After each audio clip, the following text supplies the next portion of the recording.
This is borderline because of the way the world building works in this book. It could be uncharitably interpreted as a colonizer romance. I am in a silly, goofy mood today. So a video that I've been wanting to make for a while is talking about the first book that I ever finished writing. We're going to be looking at a story that is 6 years old. I have changed a lot as a writer. Just thought it would be fun and interesting to talk about why this book, which is a YA fantasy, wasn't working and why I did not have the passion for it, knew around the halfway point that it was unpublishable. I just think it'll be fun, but I also think it could potentially be interesting. If you've been following my channel for a while, you might remember this book. I never named it. I just called it Project Moon. It was a young adult fantasy. There were 4 narrators. So many. We'll get into it. It was essentially a high fantasy court politics book. Like, that is what I was attempting to write. I think for the subject matter that I wanted to cover, I did not have the skill set in place to tell this story. Like, I always felt like there was something missing about it. I always felt like there were moments that were a little bit shallow. I could never really pinpoint it when I was a younger writer, but certainly now that I look back on the project, the things that weren't working with this book were the fact that I was essentially trying to write court politics without a good grasp on the fundamentals of storytelling and like plot structure. I had 4 main characters, but really I should have only had 1 main character, maybe 2. The cast of 4 narrators, like 2 of them are really just not as important as the other 2. The other 2 characters who are important to the story have really strong internal conflicts. Their fears, desires, and motivations are a lot more fleshed out. The other reason that it wasn't working is that I didn't really have a good grasp on thematic writing. I didn't really know ultimately what I wanted to say with this story. And one thing that I've learned about myself as a writer over these past few years is that I'm a very theme-driven writer. What are the thematic concepts that I want to explore in the novel? I didn't really have that figured out when I started writing. Around the 70 or 60% mark of this book, a lot of the plot starts to completely collapse because I did not put in the correct scaffolding in the plot to work towards a believable climax and a satisfying ending. It's a very, very aimless story. So yeah, and then I guess the last reason is also just has to do with world building. So the magic system is just kind of basic and a little bit weak. Politics in the world is just not really fleshed out. Like, there's all these nations. The other thing that I'll say about this book is, okay, guys, I didn't really realize this. I low-key might have almost, and this is why it's a good thing that sometimes we don't publish the stuff that we come up with when we're 18 years old. The romance in this book between 2 of the main characters, it's actually not really the focus of the story at all. It's not even like a plot at all. If I had tried to query this, I know that that's probably something I would have probably had to change. I'm not saying that's like objectively a good or a bad thing. I'm just saying, like, when I think about this story in the context of Trad Pub, there's a lot of reasons why this book might have not had a great chance. So the main character of this book, the person that I really consider to be the main character of this book, even though there are 4 main characters, the main character of this book, and then the second main character of the book, who is like a prince. This is borderline because of the way the world building works in this book. It could be uncharitably interpreted as a colonizer romance.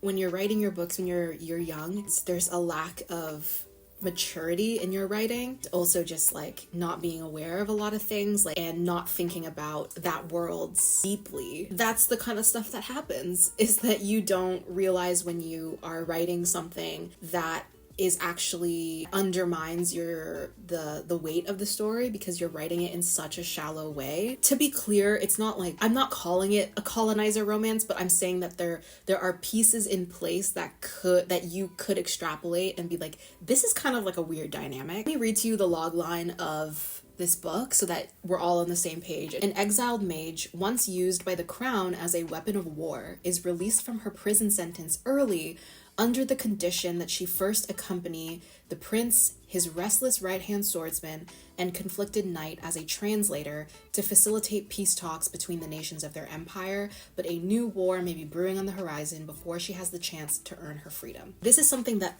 I do now as a writer, is I always write out the premise of my book ideas as a one-sentence pitch, as a logline, so that I know exactly what I am writing. It just allows you to focus as a writer to be like, okay, this is, if I were to distill what this book is about, like, this is what it's about. This is not something that I did before. I wrote this logline like recently. And I think when you look at this pitch, like, you immediately realize that the mage, Kyra is her name, the mage is the main character of this book. That's like one thing that I have definitely learned, is the importance of thinking about your logline prior to writing, or at least like early enough in your writing process. There are things in this book that aren't all bad. I think that there was a lot in my early brainstorming, and my intention with the work could actually have made this a really strong, like, if I was revising this, there are a lot of things that would have to change, like the entire story would have to change. But I do think that there are things about it that were interesting. So I distinctly remember I wanted to write essentially a failed chosen one. I was very interested in the idea of writing a character who has to inherit this power and knows that their life is kind of set in stone, and that they have to essentially become like a mix between priest or priestess, like a spiritual leadership position, but you're also kind of thrust into a world of politics. So Kyra's backstory, I remember, is that, yeah, this power manifests inside of her, and when you take on the position of being the descendant, I remember the reason it's called descendant is because the magic is supposed to be bestowed upon you by the goddess that is like the religion of her culture. What else? Oh, the other thing that I remember about the magic system is that, like, it's like a finite resource. Like, magic is like suffused into geographic areas, and the island that she's from just happens to have a lot of it. The empire, which is like an amalgamation of a bunch of different nations throughout the course of their history, which has been full of like wars and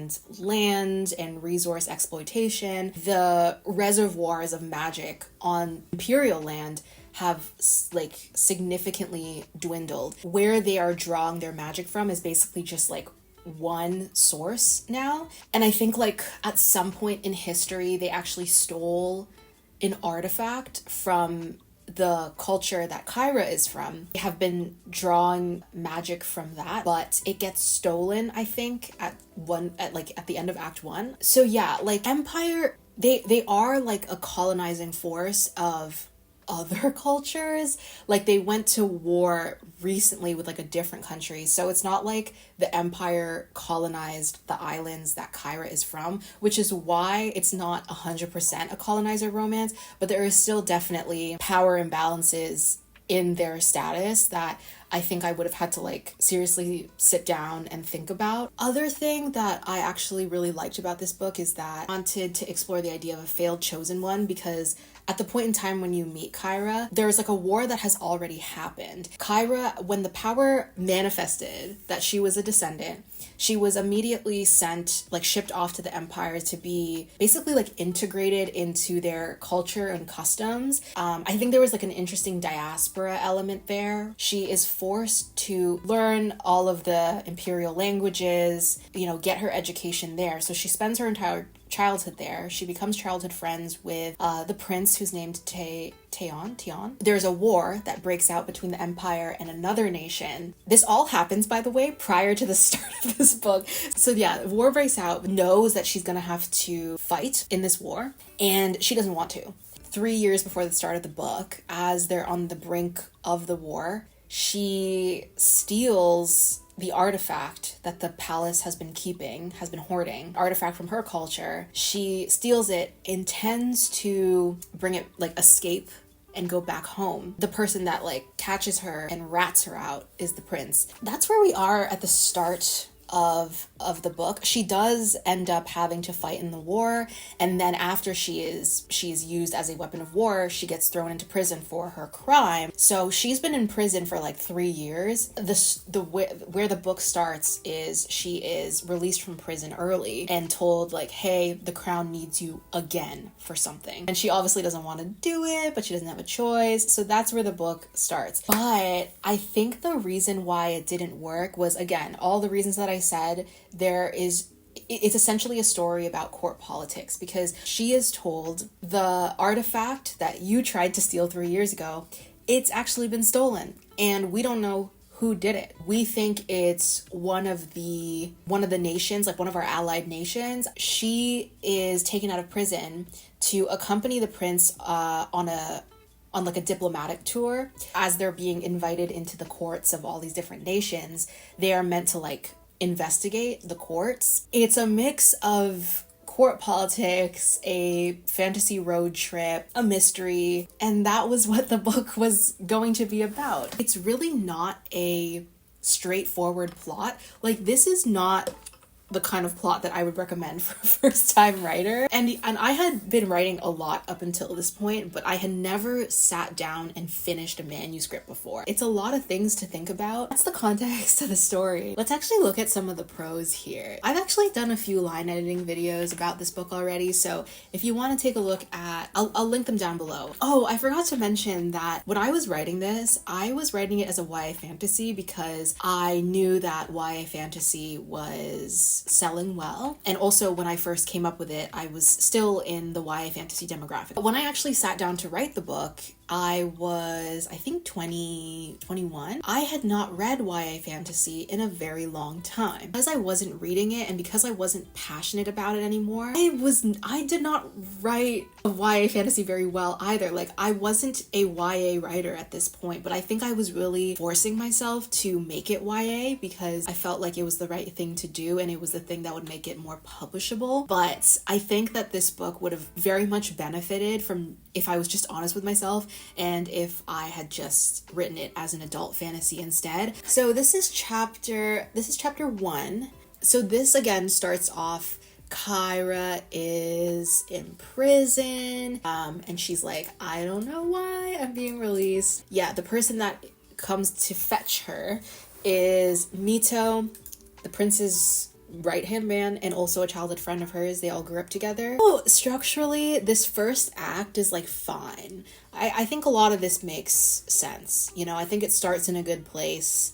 The other thing about this ensemble cast, okay, when you have an ensemble cast, right, I think one of the most important things is that it's justified. Like, your ensemble cast has to be justified. I think that one thing you'll notice is that Kyra, Taeyeon, and Aston, they all have very similar personalities.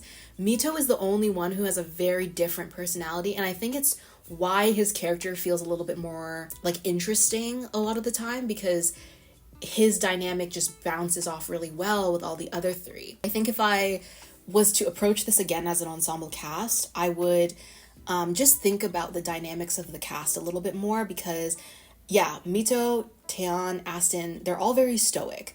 And they're stoic in different ways. I think like Kyra is just mean. Like, she's just not a nice person. She's not very polite and she's a bit abrasive. Aston is a knight, so he has kind of that like, I do not show my emotions kind of vibe.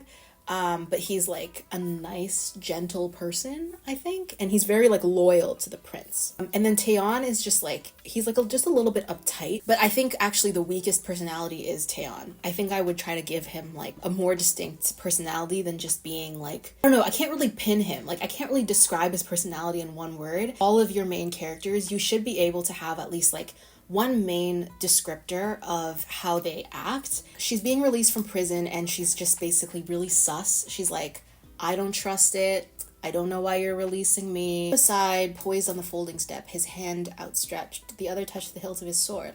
His gaze was level, calm, and yet in that strange calmness she understood. His orders were to drag her back to the Empire at all costs. Orders not from Taeon to Mito, but from a prince to his liege. Her eyes drifted to Mito's rakish smile, and she wondered if perhaps she had just been freed from one prison only to be scourged another. I always try to think of my chapters as having a beginning, middle, and end. I think that it's really important for the ending of a chapter, some kind of emotional thrust into the next chapter. If I'm not ending on a cliffhanger, for example, I think it's important to at least end on some kind of meditation on the character's internal conflict. So for Kyra, it would be she's being released from prison, but she knows that she's being escorted back to the Empire, and it's not really freedom.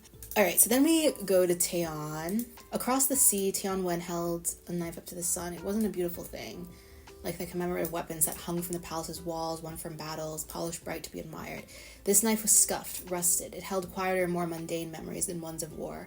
It had done simpler things, carved doodles into tree trunks, cut stray threads from school uniforms. Yeah, one thing I always say is I find the prose a little boring in this book, but I don't think it's bad. I think the things that made this book not work, it wasn't that the writing itself was bad, but that the structure and the plot was bad. So I think what we learn is that releasing Kyra from prison was Taeon's idea, because the artifact is there's something wrong with it. It gets stolen at the end of the act, but I think there is currently something wrong with it. Only Kyra has the knowledge and the expertise to potentially fix it. But we learned the king is sick. Because he's sick, Taeon is going on the diplomatic peace tour instead. Wouldn't it be wise to postpone? Asked Taeon. The people will understand. We've just won a war.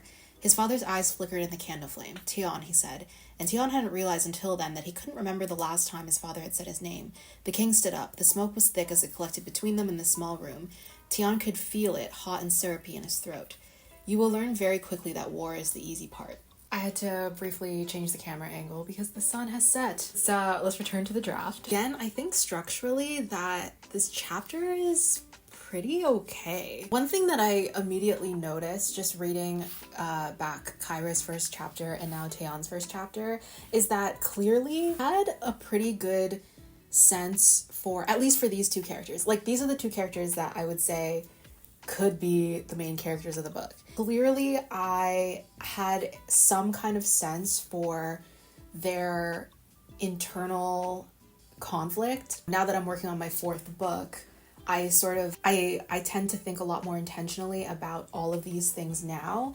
But back when I was writing this first draft and I was, making my way through this book for the very first time, and I was still such a new writer. I had never written a book before. I think one thing that I did at least have already was some sense for setting up emotional stakes for the characters. I specifically remember that one thing that interested me a lot more as a writer wasn't necessarily writing about war and war strategy, but instead having the story take place in a world where war has already happened, but just because the conflict is over, the physical conflict is over, and maybe peace treaties have been signed and all this kind of thing, what are the lingering ramifications of that? The fallout of a war, financially and socially, how do you ensure that another one doesn't happen? And I think that's something that is set up very early for Taeon's character. I think I knew what I wanted to write, I just didn't have the foresight and the maturity to figure out the actual plot beats. Mito Tessumi had a simple philosophy. The right combination of words could solve half of his troubles. His sword could solve the rest. Nowhere was this more reliable than the Taemuran harbor. If the palace was Taemir's beating heart, then Venrino was the hands and feet. Their ship made port at night, just as the taverns were starting to come alive, and the brothels pulled the drapes from their doors. Mito was the first one to disembark. So I remember, because Mito was severely lacking a character arc, I remember what I had decided to do with him is that he is investigating who is writing this illegal paper called the True Scribe, an anonymous paper that's getting disseminated that speaks ill of the crown. They're well liked, but some radicals have been writing and disseminating this paper that is critiquing the empire, critiquing the current royal family. Part of the book is figuring out who is actually writing it. So I remember Mito investigates, and Mito and Aston together is like, that's like their side plot that they're investigating throughout this book. There is like an interesting twist with it at the end, like figuring out who the person is who's actually writing it, but it's just like not a very compelling subplot. I don't know, like in and of itself, I just don't think it was that interesting. Aside from that mystery, I don't think that Mito really has too much of an internal conflict, and I didn't realize that Mito had that issue until maybe 50 or 60% of the way through the book. You can tell that I started like pantsing a lot of his character arc, because a lot of the conflict that he starts facing, there wasn't a lot of foreshadowing for it earlier on in the story. He's sort of this like reckless, rakish character who has to learn how to be serious and like take things seriously, because he's like lived a pretty spoiled life. But there's really nothing else in the story that like makes him have to confront that privilege, his own mistakes or his own shortcomings. It's more just like an observation that a character like Aston makes to him. I won't go through this scene. This is like actually an old version of the scene. If you want to see the line edited version, I did that in a different video. Aston is actually an interesting character.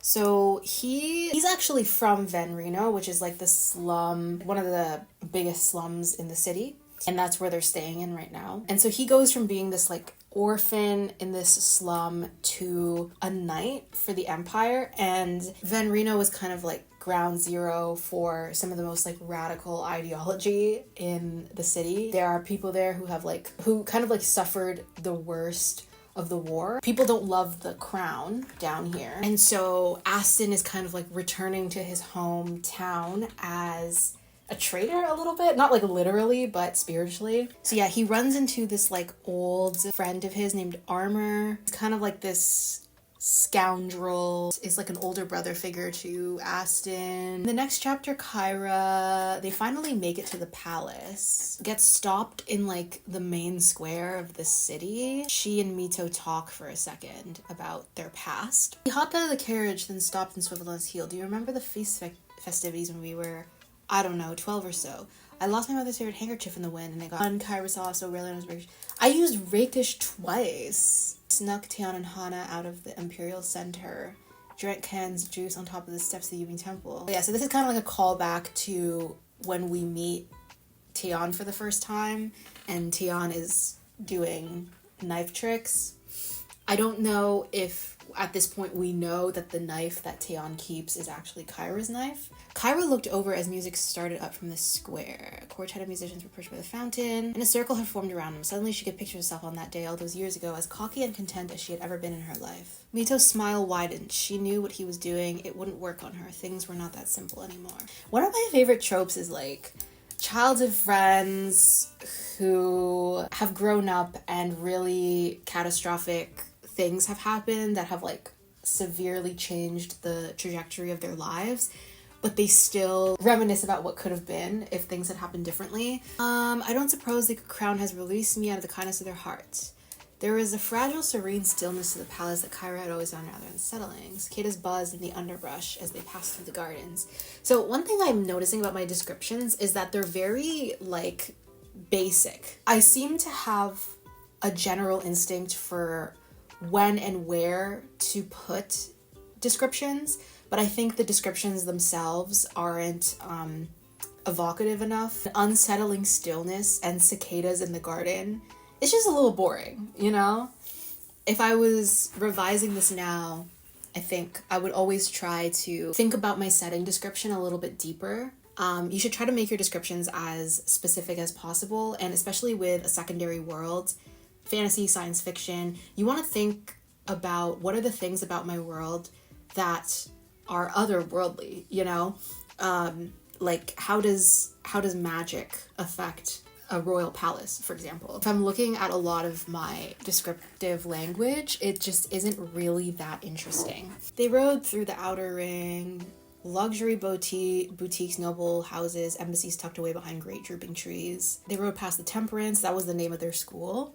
Hard to miss the wide bone white stone gleaming in the sunlight. She remembered every corridor, every hidden corner of the palace. One of the things that I try to think about with descriptive language as well is like, I think one easy way to elevate it, other than, of course, like 5 senses, having really sensory descriptions, so things that aren't just visual, like incorporating more figurative language. It seems like I don't really have a lot of figurative language. You don't need to have a lot, but I think when it comes to, you know, really emphasizing a description, like figurative language can really, really help with that. Because even something like this, bone white stone, like that already evokes a stronger image than all, like, any of the rest of the descriptions. One thing that I would change here is that I might have her, so she doesn't actually run into Taeon until there's a flashback here.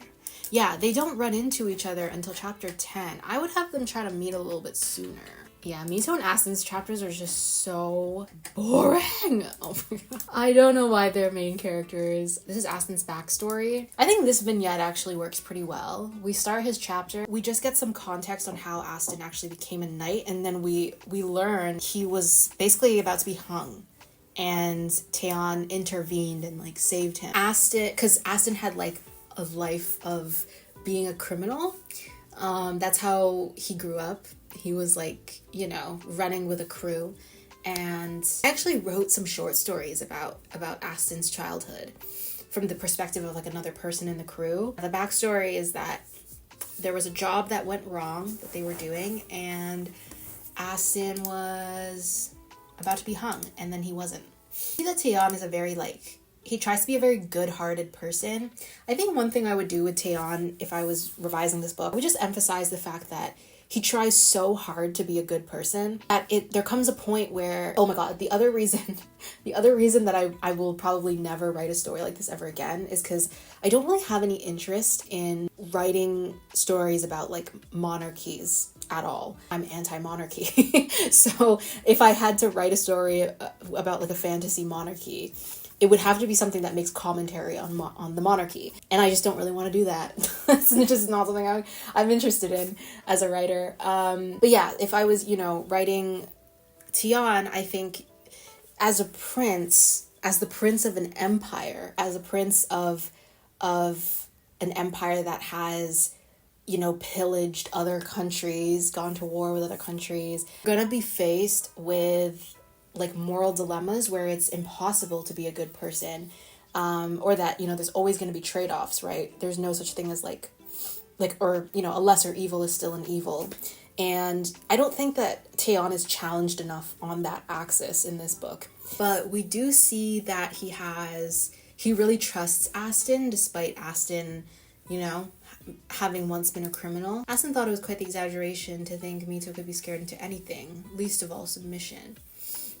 Least of all? Most of all? Rich people were predictable and easy to read. Somehow Mito was trickier. Aston runs into Kyra and stole another glance at her. Her long hair, which before had fallen like a dark cloak around her face, was now pulled back tightly, bound with ribbon in the traditional Shinwayan style. He could see her more clearly now, her expression sharp and alert. Though there was something else there too, something Aston hadn't noticed until then.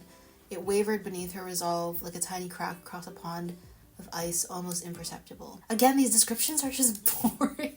I won't be mean to my past self. It's not nice. Right, so Aston says, I don't serve the Empire, I serve the Prince. Which obviously Kyra does not like. There was a haughtiness to her tone that grated on his nerves. Aston had been warned Kyra had a temper. But it wasn't until now that he was realizing he had somehow dug deep enough to reach it. Once you spend enough time in this place, Mr. Lambert, she said, trudging up the steps to the chamber, you'll realize there are no people here worth serving and dying for but yourself. I actually think this is like a really strong and important sentiment for Kyra. I don't even remember writing this. It's just, again, like, I don't know why Aston is a whole character. If I was writing this book now, I feel like I would have dual narrator, I would have Taeon, and I would have Kyra. Mito and Aston would just be side characters. And I would make Aston be a character who, he's still a knight, he still serves the prince, but he, like, betrays the party at some point. I think that would have been a much stronger story. It would require Aston to not be a narrator because then we would be in his head. I think it would really up the stakes of the book and it would make the pacing of the book feel, or it would just make the conflict in the book feel a lot more interesting. Because I do think this book is like a little bit boring. There's not a ton of action. I think the intrigue has to come from elsewhere. Like the really high stakes in the story has to come from the political machinations, loyalty, questioning everyone's trust at all times. Okay, we'll look at one more scene. This is when Kyra and Taeyeon finally reunite after all of the years they've not seen each other. This is after she's already talked to the king, who's told her that she has to go on the peace tour and she's gonna act as a translator, but that's just kind of her cover. He gives her something that's supposed to like help her with her magic. The magic system is so weird and boring in this book. I don't even remember like exactly what Kyra can do and how it's different than what a regular mage can do. Dark circles under her eyes, fresh gauntness of her face, watching the dying embers of fire, smoke but no spark. Then he warns her not to be a menace. Warns her not to try to steal the artifact again. He used to know how to read her, in anger or excitement, everything in between. But this silence, this blank wall was impossible. It gave him nothing, and somehow that was worse. I know that her magic is like tied to something related to the moon. Like there is moon things going on. I feel like I would try to contextualize this a little bit more, because I feel like this is just a really sudden, he's just like suddenly noticing that she's pretty, which is fine, but like this phrase, she looked different in the moonlight. I think you have to contextualize that with some of her magic. So I haven't actually read this book in a very long time. I do feel like the book that I'm working on right now, which is an adult fantasy, and it is a completely different story and a completely different world. I do think that the dual main characters in my current book see a lot of similarities between their backstory and their relationship versus Kyra and Taeyeon in this book. And I didn't even consciously write it like this. One of the things that's really similar is that the female main character was at one point betrayed by the male main character. The way that the male main character betrayed her like fundamentally changed the trajectory of her life. I see a lot of that dynamic reflected in the characters in my current book. Even when we start writing new stories, we find ourselves iterating upon the same ideas. It's really a snapshot in time of like the writer that I was back then. I think you can clearly see like how much this book really needed to be adult,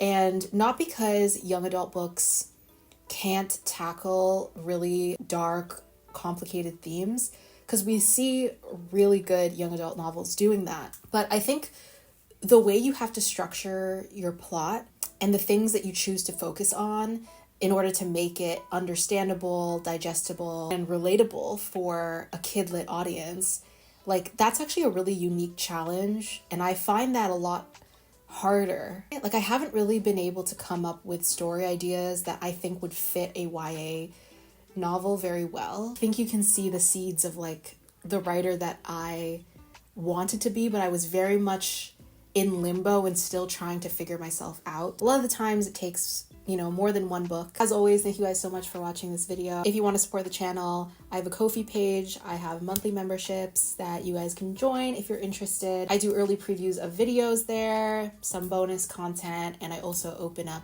beta reading slots every month. Check it out if you're interested. Thank you so much for watching. Hope all your writing projects are going well. I'll see you guys in the next video.